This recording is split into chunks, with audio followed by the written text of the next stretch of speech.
Hola, mi nombre es Elena Landeros y voy a presentar un video sobre las marchas patológicas. Primero que nada, la marcha es una serie de movimientos rítmicos del tronco y extremidades que determinan un desplazamiento hacia adelante y está compuesta por el equilibrio y la locomoción. Esta se va a componer con un ciclo, el cual inicia cuando el talón contacta con el suelo y termina con el contacto del mismo pie con el suelo. Las dos fases del ciclo son la fase de apoyo y la fase de balanceo, en la cual una pierna está en fase de apoyo cuando se encuentra en contacto con el suelo y en fase de balanceo cuando no contacta con el suelo. Existe un momento en el que ambos pies están en contacto con el suelo, denominado fase de doble apoyo. Para estudiar la locomoción nos hemos apoyado de la cinemática y de la cinética. La cinética nos va a ayudar a estudiar las fuerzas que actúan sobre el cuerpo o en el cuerpo, como puede ser la fuerza de gravedad, las contracciones musculares, la inercia o las reacciones que se tiene contra el suelo. Una vez que el suelo está, que el suelo ejerce fuerza sobre el pie. Y la cinemática, que es la encargada de describir los movimientos y cómo funciona cada parte del cuerpo durante la marcha, cada cierto movimiento como flexión dorsal del talón, flexión plantar del talón o flexión de tantos grados de rodilla.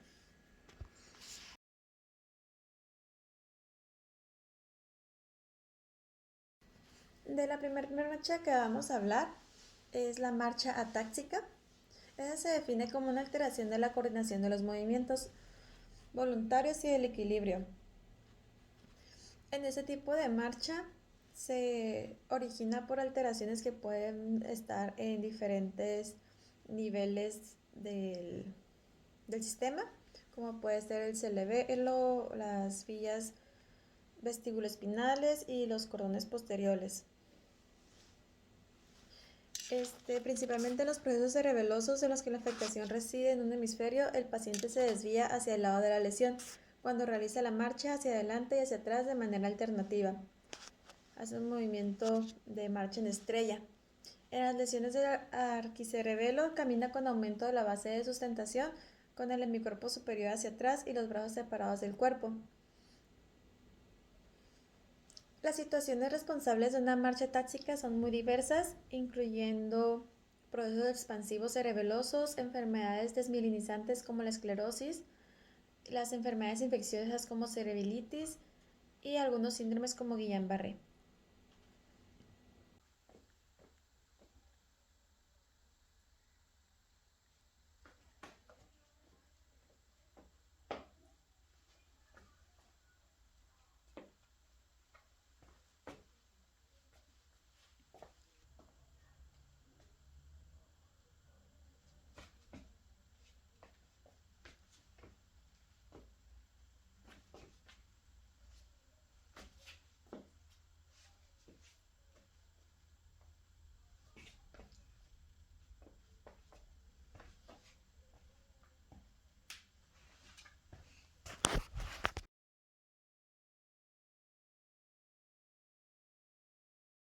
El segundo tipo de marcha es la marcha parkinsoniana, también conocida como festinante o marcha on-off.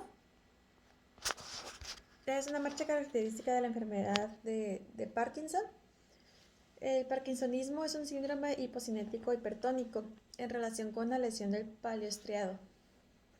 En esta marcha el paciente camina con una ligera flexión en todas las articulaciones, simulando una postura de simio, una ligera inclinación hacia adelante de la cabeza y el tronco, una aducción de los brazos que permanecen pegados al cuerpo con las manos en la parte anterior, los codos y las rodillas en semiflexión con pasos lentos, cortos y torpes.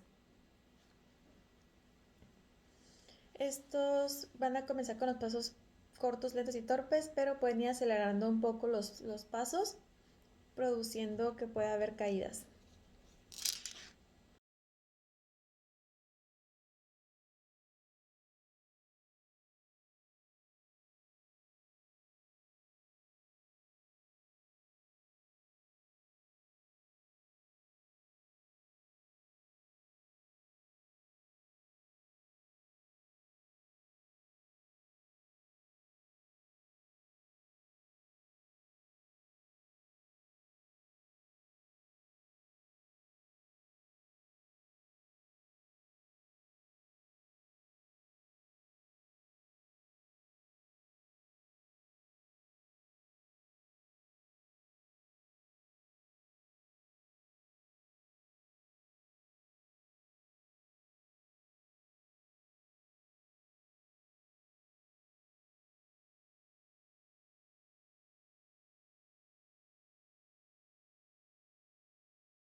La marcha miopática, balanceante o de pato. En este tipo de marcha, el paciente por afectación de los músculos de la cintura pélvica camina balanceando el cuerpo hacia un lado y hacia el otro. Hace una exageración de la lordosis lumbar, por lo cual se le llama marcha de pato.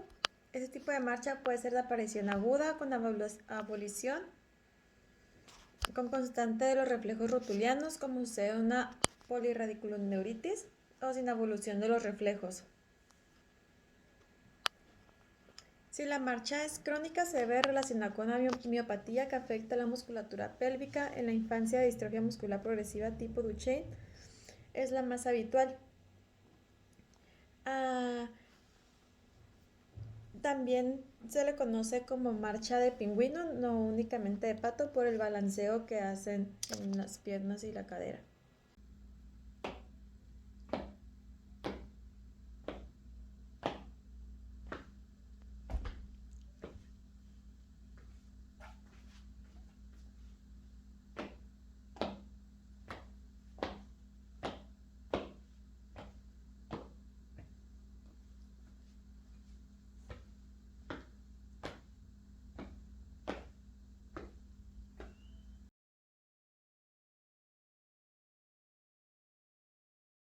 Está la marcha frontal, también conocida como marcha apráxica.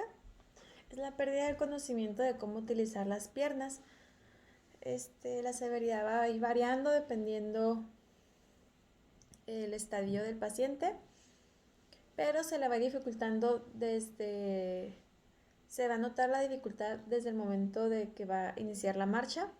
Va a haber una disminución de la velocidad, va a haber pasos cortos, arrastre de pies, aumento de base de sustentación, va a haber dificultad en giros, lateropulsiones y retropulsiones.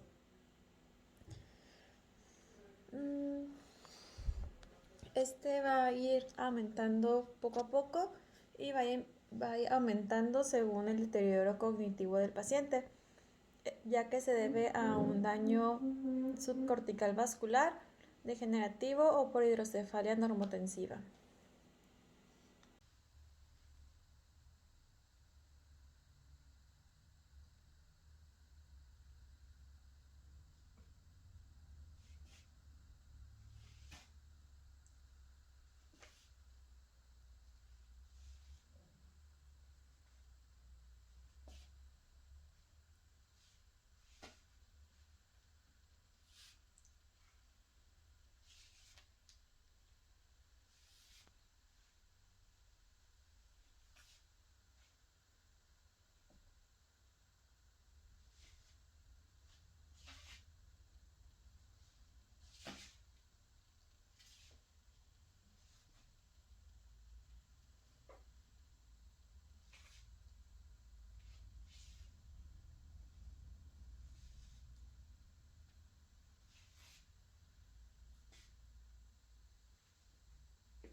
Otra marcha muy interesante es la marcha claudicante antiálgica. Se presenta normalmente en las personas que se han lesionado principalmente como musculoesqueléticamente de los miembros inferiores. Se observa una simetría entre el paso entre ambas extremidades pélvicas, ya que la extremidad con dolor se va apoyando con cuidado, con cautela, para que el lado sano sea el que está sosteniendo el peso, para evitar así el dolor, teniendo un mayor fase de apoyo el lado sano y una mayor amplitud de fase de balanceo el lado afectado. Se puede observar también una marcha claudicante en los pacientes que hay más de 1 centímetro de diferencia entre la longitud de cada una de las piernas, aunque no se presente dolor.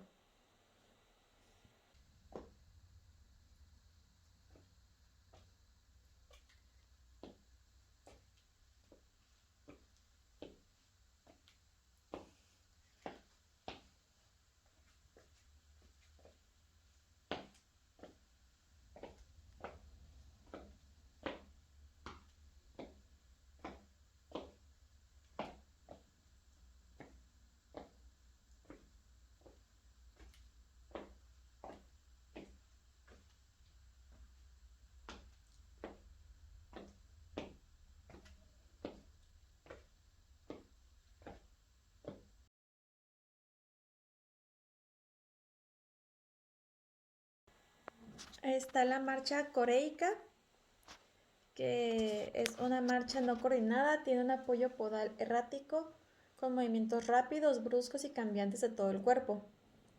Estos movimientos son espontáneos, aumenta con emociones, atención y movimientos voluntarios a distancia, disminuye con el aislamiento y desaparece durante el sueño. Así que es bueno cuando los pacientes se reposan de este tipo que cuando tienen Corea y no intentar que no tengan emociones muy fuertes.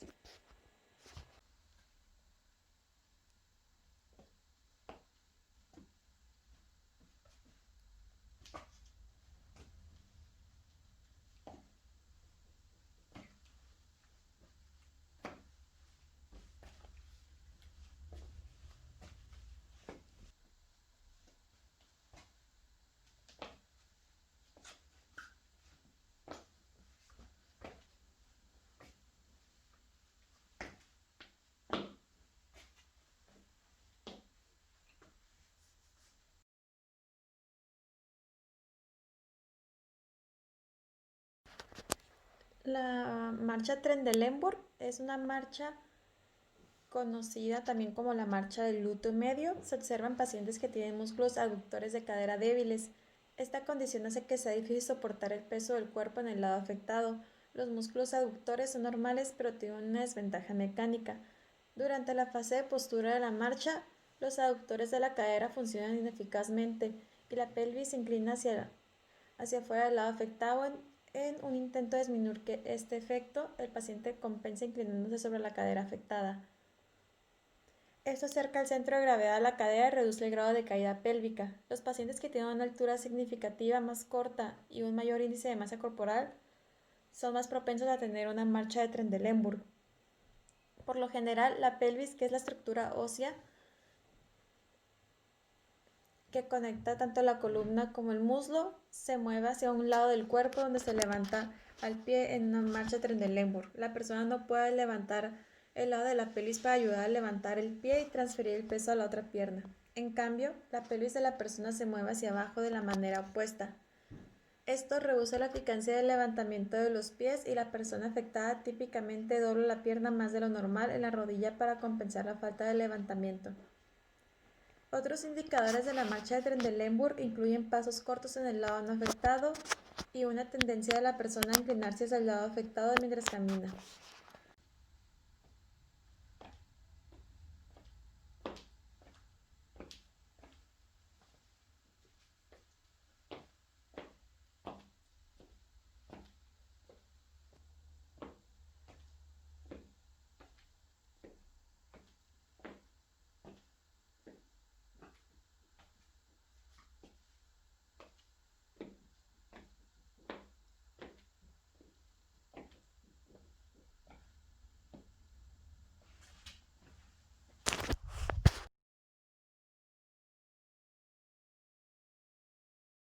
Hay un grupo de marchas hemiplégicas. La primera de ellas es la marcha estepante, stepash o equina. Ella se caracteriza por la dificultad para flexionar dorsalmente el pie, por parálisis de los músculos en la región anteroexterna de la pierna. En este tipo de marcha, el pie cae en equino y para compensar este efecto durante la marcha, el paciente debe flexionar la cadera y elevar el muslo para levantar el pie en la fase de despegue y luego vuelve a apoyarlo empezando por los dedos. Es decir, existe una flexión plantar excesiva en la fase media de la oscilación. Por tanto, el paciente dispone de dos mecanismos compensadores para evitar que la caída del pie interfiera de forma notable en la marcha: el incremento de la flexión de la cadera y de la rodilla. Se produce por una afectación del grupo muscular inervado por el nervio ciático popliteo externo. Es susceptible de diferentes tipos de lesión. Algunas de estas son la comprensión del nervio por una hernia disco lumbar, trauma del nervio ciático, estenosis espinal, lesión de la médula espinal, fracturas óseas, tumores, diabetes, entre otras. Pero principalmente debilidad de la musculatura pretibial, contractura en flexión de la flexión plantar y espasticidad del solo y gemelos.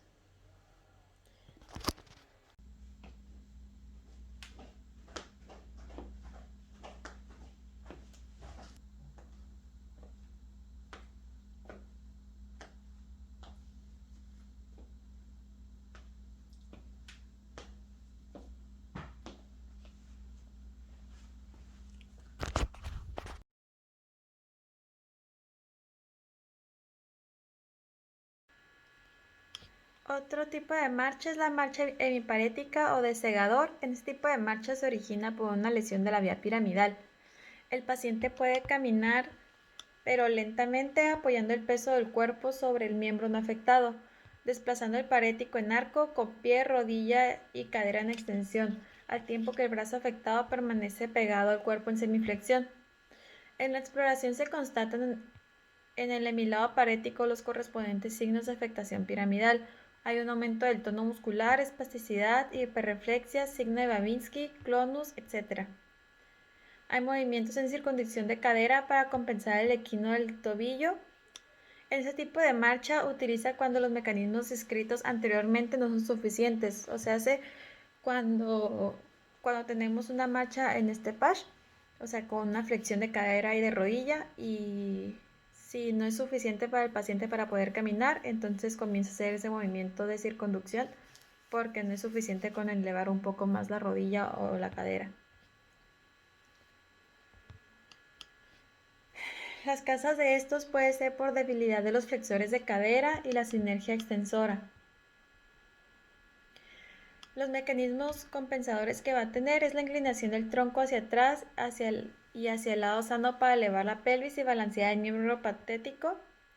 Levantar la pierna con abdominales, cuadrado lumbar y glúteo medio. Al final flexiona el tronco para completar el balanceo y a veces tiende a inclinar el tronco hacia el lado patético.